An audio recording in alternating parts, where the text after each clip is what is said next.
Go ahead and introduce yourself and tell us about some of the work you do here. Well, my name is Doug Gore. My company name is Dragonfly Stream Enhancement. And I decided to go with the stream enhancement instead of restoration because I look at the work out in the creeks as, I can't restore them back to the way they were because I don't know what they look like. All I can do is just try to make it a little bit better, try to enhance it. How are you specifically involved here at Dutchbill Creek to help the coho salmon? Well, just a quick background on that. I started back in about 1999, and I started out by building these structures, primarily because there really wasn't any wood in the creek. And it certainly is a very important part of the whole system. Since then, what I've done is I actually designed the projects, just trying to enhance spawning conditions, summer and winter rearing conditions, and just overall geomorphic integrity, putting the wood back in. A lot of the wood was removed.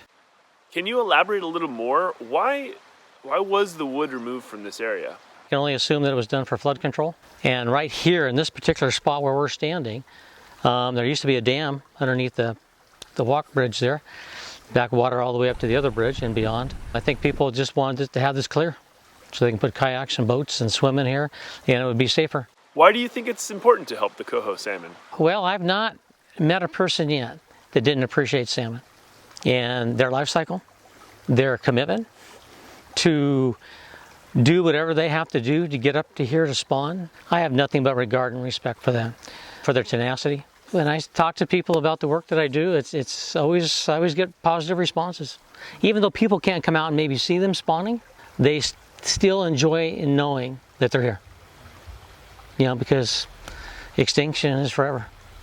And the other part of it is that it's certainly well documented that about 100 different species are affected by salmon, whether it's the orcas out in the ocean, all the way down to the aquatic invertebrates. And there's a lot of species in between. There's otters and sharks and cormorants feeding on the small fish heading out to the ocean. Can you tell us more about what people are doing to help coho salmon in this area?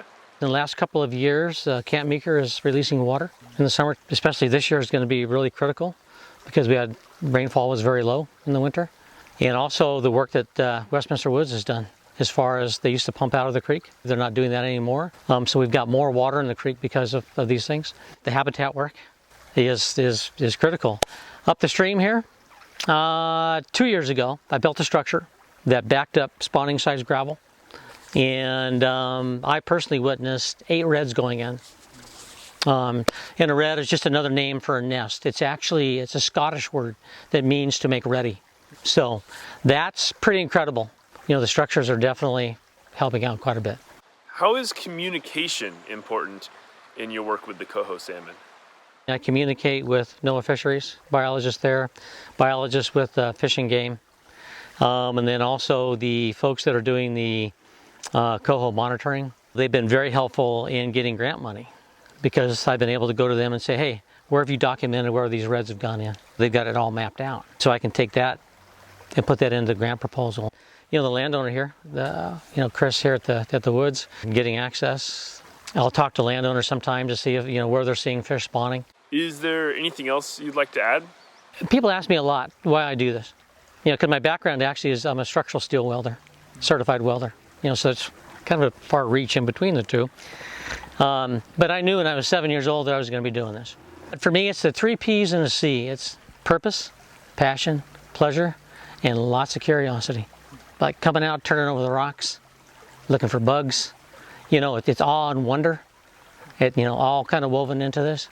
So, yeah, I'm pretty lucky to have this opportunity. Absolutely grateful.